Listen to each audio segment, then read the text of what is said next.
Saya berpikir inilah cara sujudnya matahari dan bulan kepada Allah. Apa? Taat dengan perintah. Tidak pernah balilu, tidak pernah durhaka, tidak pernah keluar jalur, gak koyok menungso.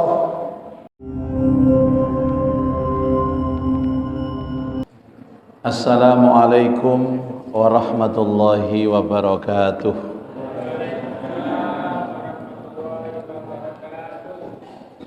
Bismillahi alhamdulillah. Wassalatu wassalamu ala rasulillah Sayyidina wa maulana Muhammad ibn Abdillah wa ala alihi wa sahbihi wa mawalah wa la hawla wa la quwata illa billah. Subhanaka la ilma lana illa ma 'allamtana innaka antal alimul hakim. Rabbi shrah li sadri wa yassir li amri wahlul 'uqdatam min lisani yafqahu qawli bi rahmatika ya arhamar rahimin. Amma ba'du. Yang saya hormati Bapak Ketua Takmir beserta jajaran pengurus, yang saya cintai Bapak Ibu seluruh jamaah Masjid Nurul Iman yang insya Allah semua dirahmati Allah. Pertama kita berdoa mudah-mudahan sholat kita diterima Allah, dapat menghapus dosa-dosa kita dan dapat membuka pintu berkah dan rahmat Allah dalam hidup kita. Semoga dengan berkah sholat berjamaah ini kita semua diberikan sehat walafiat. Yang punya urusan semoga dimudahkan urusannya, yang punya hajat semoga dikabul hajatnya, tambah usia, tambah istiqomah ibadahnya, dan kapanpun nanti kita kembali kepada Allah benar-benar membawa husnal khatimah. Al-Fatihah. A'udzubillahi minasyaitonirrajim. Bismillahirrahmanirrahim. Alhamdulillahirabbil alamin arrahmanirrahim maliki yaumiddin iyyaka na'budu wa iyyaka nasta'in. Ihdinas siratal mustaqim siratal ladzina an'amta 'alaihim ghairil maghdubi 'alaihim waladdallin. Amin. Bapak Ibu sekalian, baru saja kita melewati waktu yang sangat keramat. Hari ini kita mendapatkan itu. Yang pertama, hari Jum'ah. Yang kedua, bertepatan tanggal 10 Muharram. Dan waktu itu telah habis ketika tenggelamnya matahari. Makanya doa yang paling mustajab sesungguhnya setelah asar tadi menjelang maghrib, itu doa yang mustajab karena hari Jumatnya di penghujung, mustajab karena penghujung hari Asyura. Mudah-mudahan semua doa dikabul sama Allah. Nah, dalam sejarah ini yang sudah viral Bapak Ibu, banyak hal yang dilakukan oleh Allah untuk para kekasihnya. Yang paling terkenal adalah kenapa sampai Rasulullah SAW menganjurkan kita berpuasa di hari Asyura di 10 Muharram, yang kemudian sahabat-sahabat merasa ragu karena di hari itu orang-orang Yahudi juga berpuasa, sehingga Rasulullah bertanya, coba tanyakan kenapa mereka berpuasa. Jawabannya karena mereka merayakan kemenangan dan keselamatan Nabi Musa dari Fir'aun. Dan Nabi bersabda, kalau itu aku lebih berhak untuk merayakannya karena Nabi Musa adalah nabiku.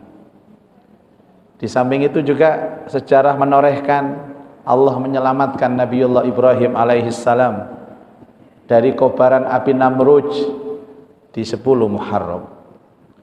Kemudian Allah juga menyelamatkan Nabi Yunus dengan mengeluarkan dari perut ikan di bulan ini. Allah menyelamatkan Nabi Nuh dari wabah, bukan dari wabah, dari air bah tsunami di atas Bukit Jud di tanggal ini. Bahkan dalam sejarah juga Allah menerima taubatnya Nabiullah Adam alaihissalam di bulan ini. Jadi bulan ini disebut bulan keselamatan, Pak. Sehingga sebagian dari orang-orang tua kita itu mengambil momentum ini dalam satu sudut pandang adalah untuk mengasah sesuatu yang berharga. Makanya bulan ini sing duwe gaman-gaman itu disai kabeh, Pak. Diumbai kabeh. Nah, ini sudut pandang, Anda boleh setuju, Anda boleh tidak ada masalah. Sing duwe keris diumbah kerise, sing duwe pusaka diumbah pusaka. Bapak-bapak punya keris enggak? Oh, tapi tumpul ya, Pak. Ya, maksudnya jarang bisa. Ya. Kalau Kesultanan Yogyakarta, Kesultanan Surakarta juga mengarak pusaka di hari ini atau di tanggal 1 Muharram yang lalu, ada 2. Tidak ada masalah. Cuman ada sudut pandang yang berbeda. Di tepat hari ini juga terjadi peristiwa yang sangat tragis dalam sejarah Islam, yakni terbunuhnya cucu Rasulullah sallallahu alaihi wasallam, Sayyidina Husain, di peristiwa Karbala. Sehingga sebagian dari orang-orang tua kita juga mengambil momentum sudut pandang ini, di samping bulan keramat, di samping bulan keselamatan, tapi ini juga bulan apes, bulan naas. Cucunya Rasulullah dibantai, dipenggal kepalanya, darahnya tercecer-cecer, kemudian diarak kepalanya itu, Pak, di kota daerah Karbala sampai konon ke Mesir. Makanya di Mesir itu ada makam Sayyidina Husain, tapi ternyata kepalanya saja. Dan saya ke sana sudah 5 kali, Bapak Ibu. Terakhir dengan gubernur kemarin, November kemarin dengan gubernur, kita berziarah ke sana. Nah, terus ditanya, Pak, badannya di mana? Badannya di Karbala. Cuman di Karbala ini kami belum ke sana. Insya Allah nanti Januari saya ke Karbala, ke Irak, sambil berkunjung ke tempat-tempat bersejarah, termasuk makam Imam Ghazali, makam Syekh Abdul Qadir Al-Jilani, dan para wali-wali Allah itu banyak di Baghdad. Insya Allah nanti akhir Januari. Dan saya mengajak jamaah Nurul Iman, mungkin ada yang berkenan ikut, kami persilahkan akan bersama saya. November besok saya ke Yordan, Mesir, dan Al-Aqsa.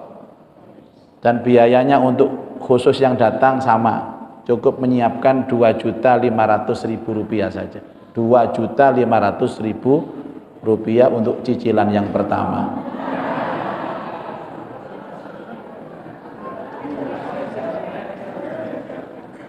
Saya tahu kok ibu-ibu suka nyicil, itu saya tahu. Ya. Sehingga mereka mengatakan, ini bulan apes, ayo prihatin, ayo tirakat, jangan mengadakan acara-acara yang seperti bersenang-senang. Yang mereka terjemahkan itu seperti pernikahan, perkawinan itu identik bersenang-senang. Maka sebagian dari kita dalam sudut pandangnya bulan Muharram atau Syuro, mereka bilang jangan mantu di bulan Syuro, nanti apes. Nah, ini kan silakan sudut pandang, monggo percaya monggo tidak, namanya orang mengambil momentum. Kalau Pak Muzaki bagaimana? Saya biasa-biasa aja, Pak. Kalau waktunya mantu ini ya silahkan mantu. Nah, orang Jawa itu kan tidak begitu, Pak. Orang Jawa kadang-kadang jangankan urusan mantu, tuku kulkas itu dihitung, Bu. Itu konsultasi dengan sesepuhnya, Mbah, mula badhe tumbas kulkas niki sing sae dinten napa? Mbah jawab, sing penting nak ojo Senin Legi. Napa mbahku ngeblake mbahmu? Lah terus kapan, Mbah? Sing apik ndelok Selasa Kliwon. Jam pinten, Mbah? Sadurunge surup. Budal teng toko, Bu. Tokone tutup. Ternyata sing duwe toko ya ngitung pisan. Takon nang mbah sing sae kula niki nek tutup toko kapan? Selasa Kliwon. Dadi tokone ngitung kudu tutup Selasa Kliwon, sing tuku kudu tukune Selasa Kliwon. Dadi 3 tahun gak duwe kulkas. Cek ribete uripe.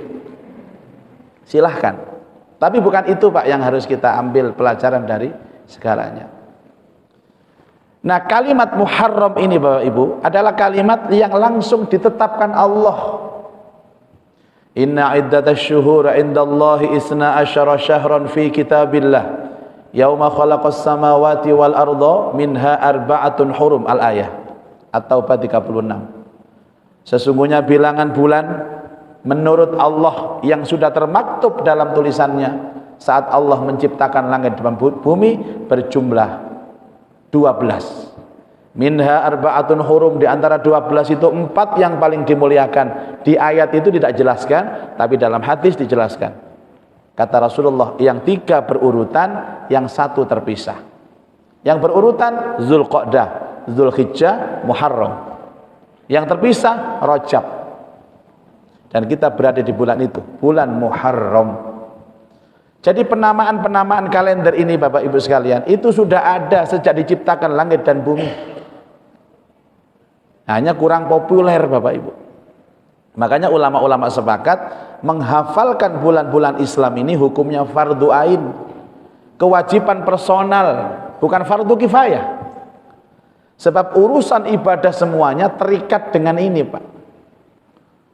Kemarin kita puasa Arafah tanggal berapa? 9 Zulhijjah kalender Islam. Tadi hari ini kita puasa Asyura 10 Muharram. Dan urut-urutannya dari dulu sudah ada, yakni Muharram, Safar, Rabiul Awal, Rabiul Akhir, Jumadil Awal, Jumadil Akhir, Rajab, Sya'ban, Ramadan, Syawal, Dzulqa'dah, Dzulhijjah. Ibu-ibu sama hafal nggih, Bu? Masya Allah, yaumun yamin sudah ngapal Bu. Coba bareng-bareng, coba nggih. 1 Safar, Rabiul, Jumadil, Rajab, Sya', Roma, Syaw, Dzulhijjah. Enak sampean burine tok mau. Ada, ada. Bu, dihafal nggih, dihafal. Lah waktu ulama-ulama yang masuk ke Indonesia, wali-wali yang masuk ke Indonesia itu ketika menyebarkan agama Islam dan menetapkan tentang syiar waktunya disesuaikan dengan kalender Islam. Sehingga kalender Jawa, kalender Madura saya cek, kalender Sunda itu kalau disesuaikan persis dengan kalender Jawa. Kalender Islam. Cuma namanya sedikit dirubah. Muharram diganti Syuro. Karena mengambil Asyura, orang Jawa susah, susah, diambil belakangnya Syuro. Safar, Sapar.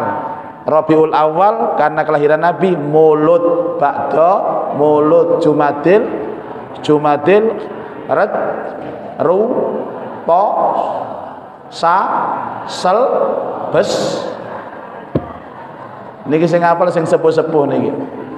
Ini arek cili-cili awak deh gak kira hafal. Generasi milenial gak hafal, yang hafal generasi kolonial. Bapak Ibu sekalian, kemudian adanya waktu mengingatkan adanya banyak perubahan-perubahan. Inilah yang disebut prinsip kehidupan. Yang punya waktu hanya dunia, akhirat gak punya waktu. Makanya mungkin Bapak Ibu ingat pernah ada ayat yang membandingkan waktu antara waktu dunia dan akhirat. Tidak mungkin bisa dibandingkan. Walaupun ada alfasanatin mimma ta'uddun, 1000 tahun di sana, 1000 tahun di sini, 1 tahun, 1 hari di sana. 1000 tahun di dunia, 1 hari di sana. Itu hanya ilustrasi Pak. Itu hanya ilustrasi. Sebagaimana dulu saya menceritakan tentang Lailatul Qadar 1000 bulan, itu kan ilustrasi. Kalimat 1000 itu bukan kalimat angka 1000 Pak. Kenapa nggak 10.000, nggak 1 juta saja? Artinya dunia sama akhirat tidak bisa dibandingkan Bapak Ibu. Sebab apa?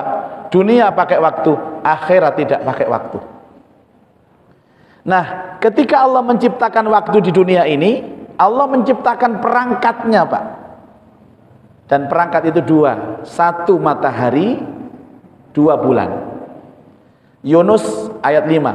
A'udzubillahi minasyaitonirrajim. Huwallazi ja'ala asy-syamsa diya'an wal qamara nuran wa qaddarahu manazila lita'lamu 'adadas sinina wal hisab. Huwallazi, dialah Allah, ja'ala asy-syamsa diya'an, yang menciptakan matahari bersinar, wal qamara nuran, dan bulan bercahaya. Wa qaddarahu manazil, dan Allah menggerakkan matahari dan bulan sesuai dengan peredaran pada porosnya. Untuk apa? Lita'lamu adadas sinina wal hisab, agar kamu tahu jumlah tahun dan bilangan-bilangannya. Jadi adanya matahari dan bulan ini menunjukkan adanya waktu, Pak. Matahari muncul menunjukkan siang, waktunya kita bekerja dan beraktivitas. Nanti kalau bulan muncul, waktunya kita istirahat. Dari awal penciptaan sampai nanti hari kiamat, yang namanya matahari dan bulan tidak pernah bergeser, tidak pernah terlalu cepat atau terlalu lambat. Istiqomah. Gara-gara matahari bulan itu istiqomah, hidup kita nyaman, Bu. Wayai kerja, wayai istirahat. Makanya Allah berfirman, wasyamsu tajri li mustaqarril laha, matahari terus beredar pada porosnya. Dzalika taqdirul azizil alim, demikianlah kadar yang telah ditetapkan oleh yang maha perkasa dan yang maha mengetahui. Sama kayak bulan, wal qamara qaddarnahu manazil hatta adakal urjunil qadim. Sama dengan bulan, teratur, Bu. Saya berpikir inilah cara sujudnya matahari dan bulan kepada Allah. Apa? Taat dengan perintah. Tidak pernah balilu, tidak pernah durhaka, tidak pernah keluar jalur, gak koyok menungso. Saya bayangkan umpama matahari sama bulan koyok menungso, Bu. Rusak dunia ini. Contoh kecil, menungso duwe sifat aras-arasen, malas. Umpama srengenge duwe sifat malas, ya apa kira-kira? Wayai muncul, gak muncul tengok kayak sampean nanti. Jare bulane, srengenge, kon apa gak muncul? Wis wayai muncul lho. Moh aras-arasen. Bayangkan kalau matahari aras-arasen muncul. Bingung sampean, wis jam 8, srengenge gurung muncul nanti hari iki. Coba. Atau yang kedua, antara matahari dan bulan itu punya rasa iri. Matahari muncul dulu siang, bulan gak terima, kurang ajar konyo, tak salib, sret, malam. Matahari gak terima, salib, sret, siang, malam, bingung, sak rungkut gendeng kabeh. Ya napa, Pak? Ket nyambut gawe, lho wis peteng. Ket turu, lho wis padang. Mestinya inilah kenikmatan Allah. Karena itu sujudnya matahari dan bulan adalah beredar pada porosnya secara teratur. Wasyamsu wal qamaru yasjudan, nikmat untuk manusia. Fabi ayyi ala'i rabbikuma tukadziban, nikmat Tuhanmu mana lagi yang kau dustakan. Nah nanti, Pak, kalau sudah matahari dan bulan di luar sistem, di luar protapnya Allah, di luar sunnatullah, maka terjadi fenomena yang sangat dahsyat. Ketika biasanya matahari terbit dari timur, tenggelam di barat, nanti terbitnya dari barat. Apa terjadi? Kiamat. Coba. Tidak akan terjadi kiamat, kata Rasul, sampai matahari terbit dari barat. Makanya ada dua metodologi penghitungan waktu. Yang pertama menggunakan peredaran matahari yang sering disebut dengan metode Syamsiah, atau perhitungan dari peredaran bulan yang disebut Qamariyah. Syamsiah itu matahari, Qamariyah itu bulan. Makanya kalau ada ibu-ibu yang namanya Ibu Syamsiah, itu lahirnya pasti siang. Kalau Qamariyah pasti malam. Pak Syamsuddin lahirnya pasti siang. Pak Qamaruddin lahirnya pasti malam.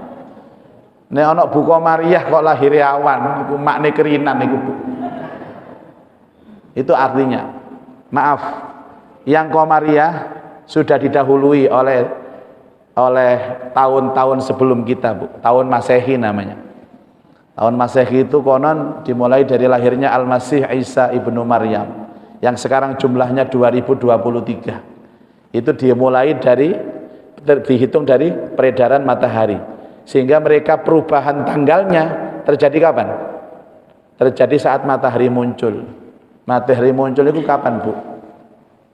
Jam 12 lebih 1 detik. Itu konon matahari sudah muncul. Makanya kalau sekarang ini tanggal 28 Juli, nanti setelah jam 12 itu sudah tanggal 29 Juli. Berarti munculnya matahari itu jam 12 lebih. Muncul, Pak, tapi belum bersinar. Makanya sering kita katakan jam 12 lebih itu bukan lagi malam, tapi juga bukan pagi, dan kita istilahkan dengan dini hari. Dan ini kaitannya dengan waktu sholat, sebagaimana pendapatnya Imam Al-Bukhari, bahwa ternyata waktu sholat itu tidak 5 waktu seperti yang diketahui, tapi waktu sholat itu 6 waktu. Selama ini kita bilang 5 waktu. Apa 6 waktu itu? 1 subuh, 2 zuhur, 3 asar, 4 maghrib, 5 isya, 6 tahajud.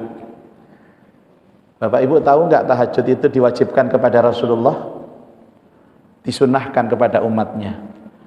Tahajud itu wajib kangge Nabi, Bu, tapi sunnah kangge jenengan kula niki. Itu atas kemurahan Allah. Umpamane tahajud wajib ya Masya Allah, ngeluh kabeh sira, Bu. Wong subuh ae kadang-kadang sik ana sing kerinan kadang-kadang.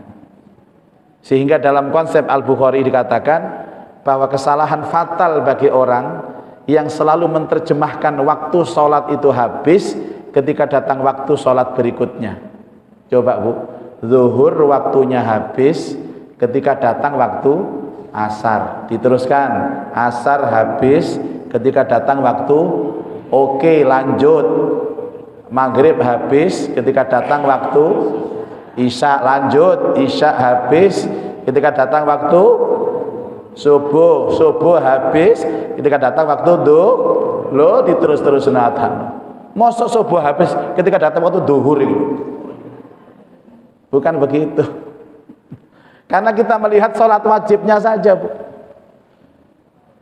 Jadi waktu duhur habis ketika datang waktu asar, benar. Asar habis datang waktu maghrib, benar. Maghrib habis datang waktu isya, benar. Tapi isya bukan habis ketika datang waktu subuh. Isya itu habis ketika matahari terbit, muntasaful lail, tengah malam. Dadi sing kulino isya jam 1, jam 2, jam 3, sholat jam setengah 4 kait sholat isya. Mulai setelah pengajian ini dirubah. Biyen saiki ya, kelemben roti biyen saiki cukup, Bu. Jadi kalau panjenengan sholat isya jam 2 boleh, tapi itu sudah lewat waktu isya, jadi niatnya bukan adaan tapi kodok. Penyakit kadang-kadang lungo-lungo mulai jari sing lanang, mama sebelum tidur sholat isya dulu loh. Enggak Pak, nanti aja jam 3 bareng tahajud. Enggak ada ceritanya isya gandeng tahajud. Ikut imam siapa, Bu? Syafi'i ya gak, Maliki gak, Hambali, Hanafi enggak. Ternyata Imam Samudra. Enggak ada. Rasulullah dalam riwayat yang sahihah, lihat, senengannya Rasulullah kan mengakhirkan waktu isya. Tapi diakhirkan hanya sampai muntasaful lail, sampai tengah malam. Sampai tengah malam. Apalagi kemudian waktu subuh, bukan habisnya waktu subuh ketika datang waktu zuhur. Ini fatal, Bu. Mulane subuhane jam 7:30 terus. Gak apa-apa, Mbak, sik durung zuhur ae kok. Habisnya subuh syuruk. Syuruk itu pertama kali waktu duha masuk. Dan waktunya dari subuh itu hanya 1 jam lebih 1/4.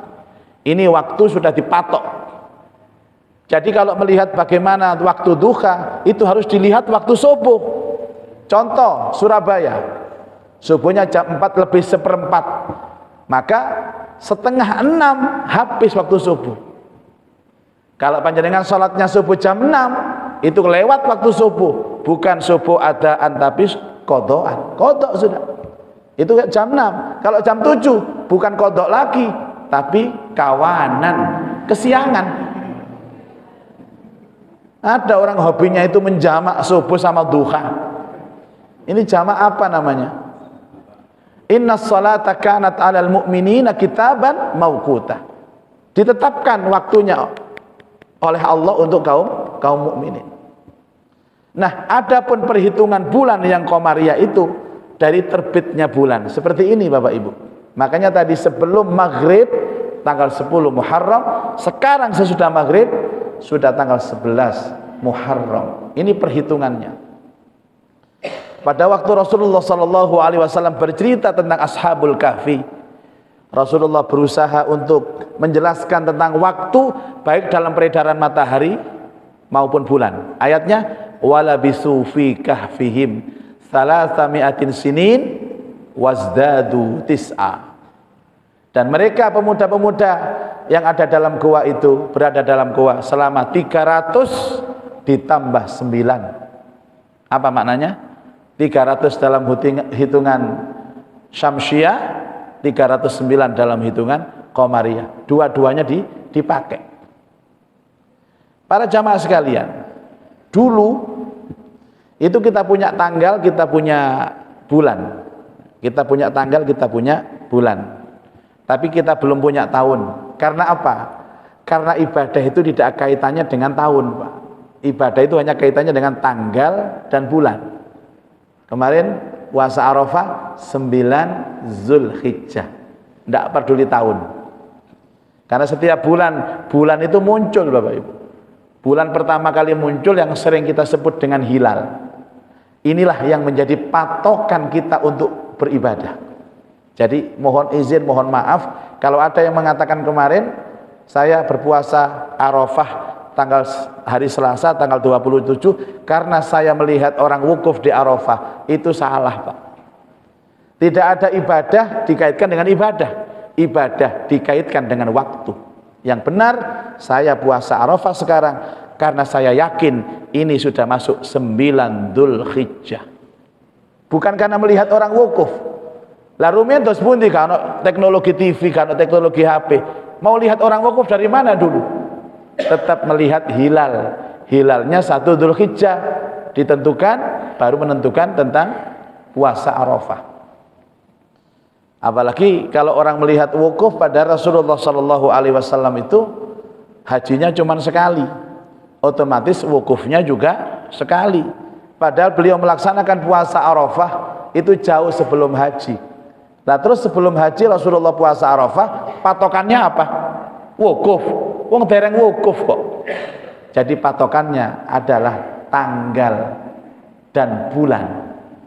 Iya. Seperti hari ini juga. Cuman kalau Muharram kan jarang-jarang berbeda, Bu. Yang berbeda itu mesti hari raya Idul Fitri dan hari raya Idul Adha. Karena itu momentum besar. Ini kan urusan ada makanannya itu loh, Pak, Bu. Ini ono panganan itu mesti gak cocok. Nah, urusan unjung-unjung ngoten niku, Masya Allah. Yang paling beruntung itu yang istrinya 2, Pak. Hari rayanya 2 itu. Hari raya pertama istri pertama, terus kedua ya istri kedua. Ini mboten ngurui mboten. Saya hanya yang beruntung. Jadi dapat jatah yang sama. Iki apa hubungannya sampai pengajian ini? Dulu Rasulullah tidak pernah menetapkan ini, Pak, sebagai tahun baru Islam, tidak pernah. Sampai akhir hayat beliau tidak pernah. Karena bukan prinsip sebenarnya. Untuk urusan akhirat nggak butuh tahun, butuhnya bulan, tanggal. Jadi sampai akhir hayat Rasulullah tidak ada ketentuan apapun. Nah, berkembanglah semuanya di saat Umar bin Khattab menerima surat dari gubernur Syam namanya Abu Musa al-Asy'ari, yang di sana tertera ada perjanjian untuk dagang, yang perjanjian ini harus diarsipkan oleh negara. Nah, sementara arsip ini kan harus ada tahun, Pak. Ada tanggalnya, ada bulannya, tidak ada tahunnya. Disinilah kemudian ide itu muncul dari seorang Umar ibn Khattab. Kita harus punya tahun sendiri. Tanggal sudah ada, bulan sudah ditetapkan, tahunnya belum. Tapi dari mana kita mulainya? Umar mengumpulkan Watim Pres namanya, Pak. Dewan Pertimbangan Presiden. Dulu sudah ada. Siapa Watim Presnya waktu itu? 1, Abdurrahman bin Auf. 2, Utsman ibnu Affan. 3, Zubair bin Awam. 4, Tolha bin Ubaidillah. 5, Ali bin Abi Thalib. Sinten mawon mau, Bu? Kula nggih ngapalaken nek wau niku. Usulan-usulan ditampung, gimana kalau lahirnya Nabi? Oh, jangan ditolak karena alasan sama dengan sebelumnya. Wafatnya Nabi ditolak, nuzulul Quran ditolak. Nah, usulannya Ali bin Abi Thalib diterima oleh Umar. Bagaimana kalau patokan awal tahun Islam ini dari peristiwa hijrahnya kaum muslimin dan Rasulullah dari Mekah ke Madinah. Padahal kalau dilihat Rasulullah sendiri hijrahnya itu bukan bulan Muharram, Pak. Bulan Rabiul Awal. Cuman kan bergelombang. Jadi pertama kali gelombang kaum muslimin yang berhijrah dari Mekah ke Madinah itu bulan Muharram. Akhirnya ditetapkan, Pak. Cuman sama, karena ini urusan-urusan baru, di situ Umar dituduh menjadi ahlul bid'ah.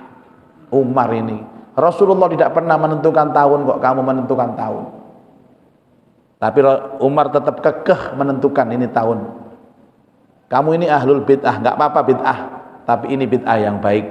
Ala wahiyya ahsanul bid'ah, ini sebaik-baik bid'ah. Jadi bid'ah itu yang memunculkan kalimat pertama kali siapa? Umar ibn Khattab, termasuk mengumpulkan mushaf Al-Quran menjadi satu mushaf. Dulunya tercecer, Pak Bu, tidak ada dulu, tapi manfaatnya dirasakan itu. Yang jadi masalah sekarang adalah tentang momentum hijrah. Begitu pentingkah ini? Jelas Bapak Ibu, ini menyangkut nasib Islam kok. Di mana Rasulullah SAW yang umurnya 63 tahun itu dihabiskan di dua kota, kota Mekah dan Madinah. Mekah berapa tahun Bu? 53 tahun. Madinah 10 tahun. Pertanyaan, 53 tahun di Mekah dapat apa Pak? Dapat apa Bu? Gak dapat apa-apa. Islam ditekan, Rasulullah dikucilkan, dicemooh, dihina, diancam, terakhir diusir dan mau dibunuh. Tapi 10 tahun di Madinah, Rasulullah bisa membangun masyarakat yang terkenal dengan masyarakat Madani. Islam berkembang, Islam jaya sampai bisa seantero jagat. Makanya kalau saya dikatakan seandainya Rasulullah nggak pindah ke Madinah, Islam nggak sampai ke Indonesia, nggak sampai ke Jawa Timur, Surabaya, wabil khusus Rungkut Harapan, nggak akan masuk. Itu berkahnya hijrah. Maka terkadang orang itu harus pindah, harus hijrah untuk bisa menggapai hidup yang lebih baik lagi. Apakah ringan Pak hijrah? Oh enggak. Sejarah pun menorehkan hal atau peristiwa yang paling berat yang terjadi pada Nabi Muhammad itu peristiwa apa? Hijrah.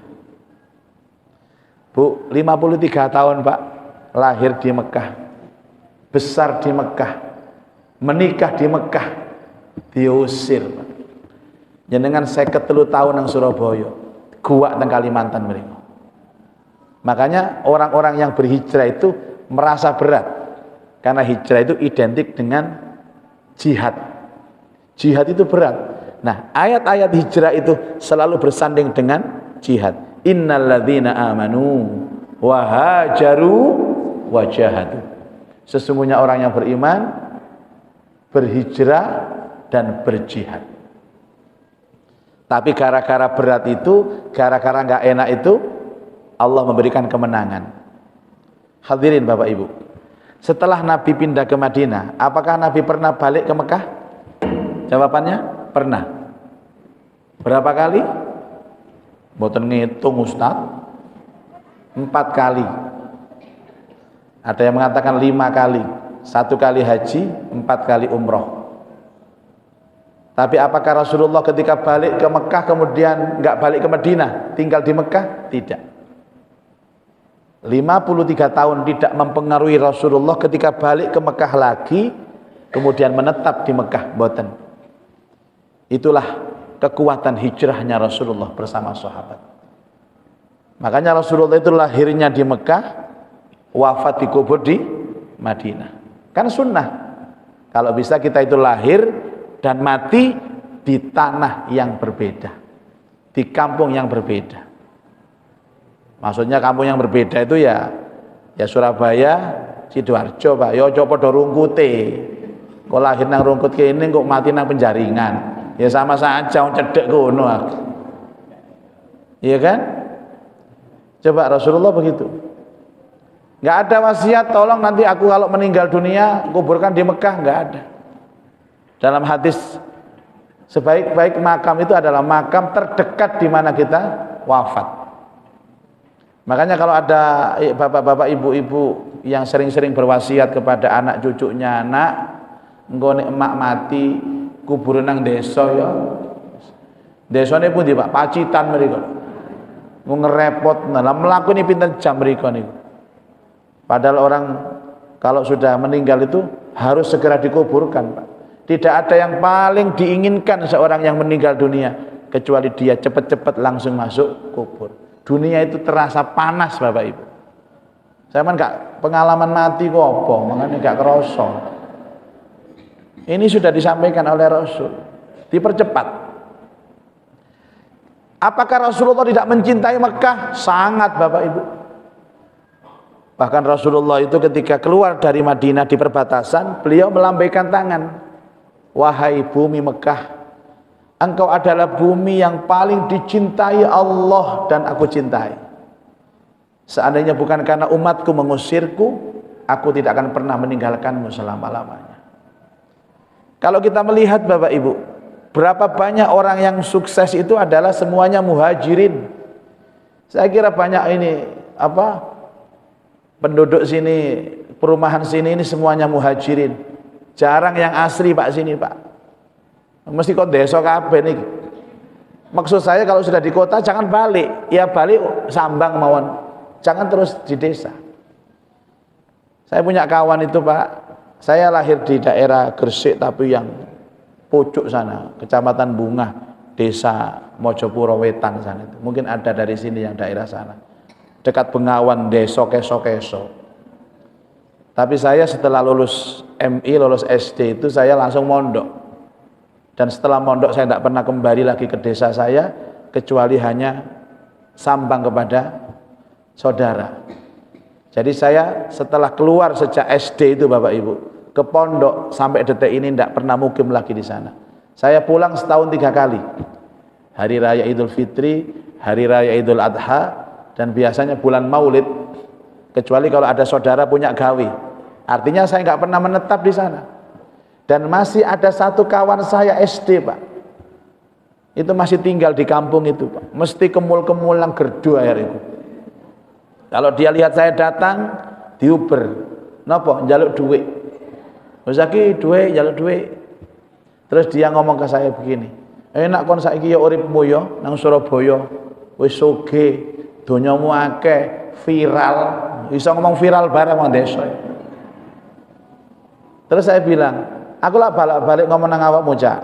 Angger mrene kon tak jak aku. Ayo melok nang Surabaya. Kamu di desa dapat apa kamu? Enggak ada yang harus kamu lakukan. Sing sumpek iku bojomu. Duwe bojo anake 3. Gak nyambut gawe kemul-kemulai. Dia milih zona aman. Yang susah orang lain. Mane bolak-balik sing wedok ngomong nang sing lanang, "Pak, kon iki urip tamati sih, Pak. Nek urip kok gak lapo-lapo. Nek mati kok ngentekno apa-apa." Mangane akeh. Dulu kamu saya ajak ke Surabaya. Ayo melok aku nang Surabaya. Wis ta lah bismillah. Moh aku wedi. Wedi, apa wedine? Surabaya koyo ngono keras. Akeh tantangan, akeh cobaan, akeh rintangan. Kon kepingin urip enak, gak ono rintangan, gak ono tantangan, gak gelem hijrah. Ya wis sampai mati koyo ngene kon. Kamu berharap seperti saya. Coba lihat. Tidak ada kelebihan saya di sini, tidak ada kelebihan saya berani keluar dari kampung halaman untuk berhijrah. Dan Allah telah menjanjikan masalah ini di dalam Al-Quran. Nanti Bapak Ibu pulang lihat Quran terjemah An-Nisa ayat 100. Itu yang saya pegang sampai sekarang Pak. Wa may yuhajir fi sabilillah, barang siapa berhijrah di jalan Allah. Hijrah itu pindah dari satu tempat ke tempat lain atau dari satu kondisi ke kondisi lain. Bisa 2 makna. Barang siapa yang berhijrah di jalan Allah, yajid fil ardi muraghaman katsiran wasa'ah. maka dia akan menemukan kehidupan di bumi ini yang lebih baik dan lebih lapang. Hijrah, Pak. Jadi orang berhijrah itu kalau hidup lebih lapang, lebih baik. Dan kalau dia mati bagaimana? Wa may yakhruj min baitihi, barang siapa yang keluar dari rumahnya muhajiran ilallahi wa rasulih, niat berhijrah di jalan Allah dan Rasulnya, summa yudrikul maut, di tengah jalan dia mati, faqad waqa'a ajruhu 'ala Allah, sungguh telah ditetapkan pahala besar dari Allah. Orang berhijrah itu, Pak, keuntungannya dua, urip tambah api, mati nih, mati syahid. Dua-duanya pilihan yang enak. Dan biasanya orang yang sudah berhijrah karena Allah, yang ada dalam dadanya optimis, tidak ada pesimis. Kita ini sama-sama pendatang. Orang pendatang itu biasanya lebih hati-hati dalam hidup, ya, dan juga lebih menghormati orang lain. Urip nang perumahan iki, Pak, nek gak ngregani wong liya, gak ono regane sampean. Beda dengan orang kampung, mentang-mentang dia orang kampung mesti iku pendatang, iku pendatang iku.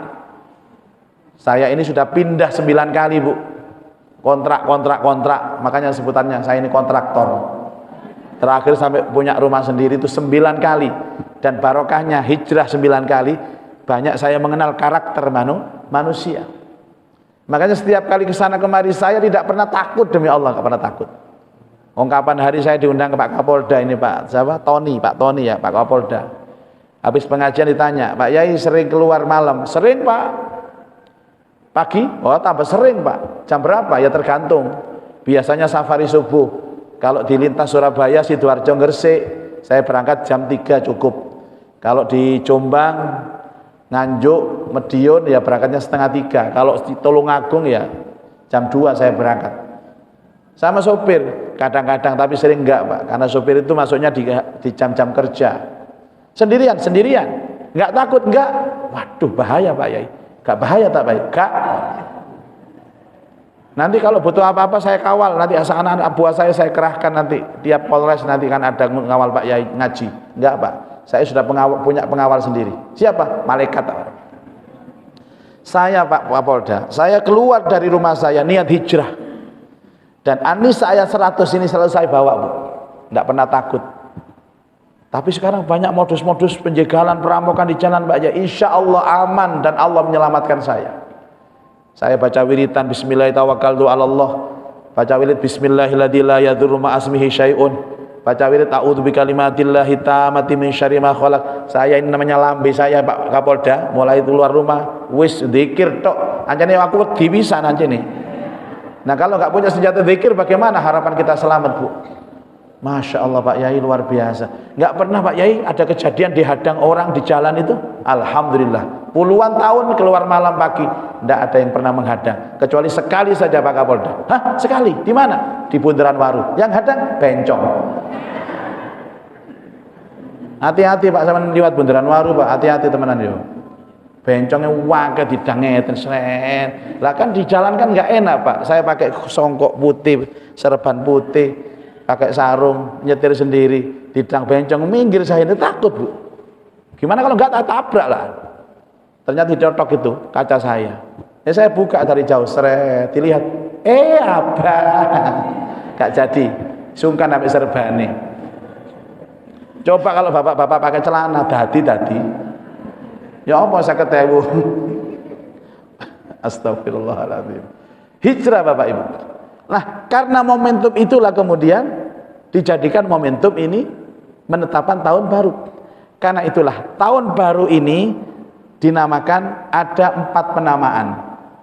Yang pertama tahun baru Islam, 2 tahun baru Qamariyah karena dihitung dari peredaran bulan, 3 tahun baru Muharram karena penetapannya adalah dari bulan Muharram, dan tahun baru Hijriyah seperti sekarang yang sudah 1445. Jadi menghitung kita dari hijrahnya Rasulullah. Hijrahnya Rasulullah di usia berapa tadi? Di usia berapa, Bapak Ibu? 53 tahun. Dikurangi saja. Berarti kita ke Rasulullah itu sekitar 1400 tahunan.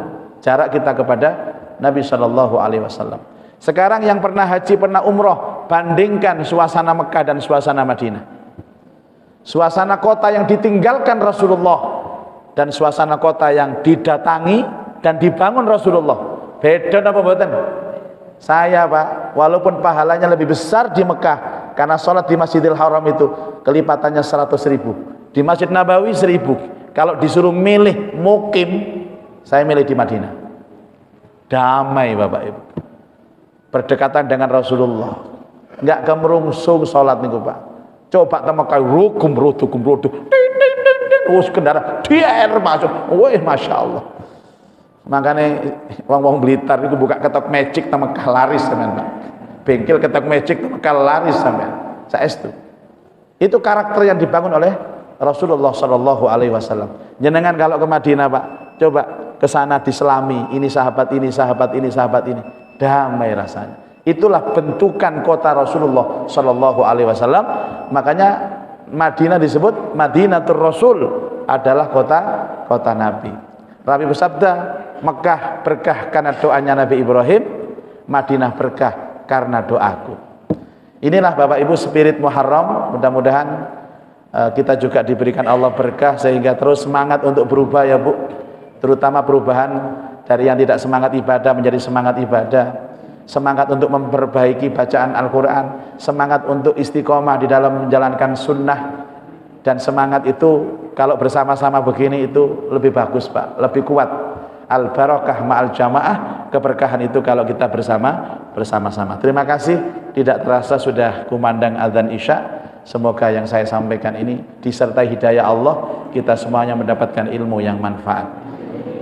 Saya mohon izin tidak mengikuti jamaah di sini Bapak, saya kembali ke Masjid Al-Akbar lagi, ada tugas di sana. Insya Allah kapan-kapan kita bertemu lagi untuk melanjutkan kajian berikutnya. Aku qouli hadza wa astaghfirullah. Allahumma anfa'na bima 'allamtana wa 'allimna ma yanfa'una wa zidna ilman nafi'a. Allahumma rzuqna fahman nabiyyin wa hifdzal mursalin wa ilhamal malaikatil muqarrabin. Rabbana atina fid dunya hasanah wa fil akhirati hasanah wa qina adzabannar. Wa sallallahu ala sayidina Muhammad wa alihi wa sahbihi wa baraka wa sallam. Walhamdulillahi rabbil alamin. Subhanakallahumma wa bihamdika asyhadu an la ilaha illa anta astaghfiruka wa atubu ilaik. Wal afu minkum wassalamu alaikum warahmatullahi wabarakatuh.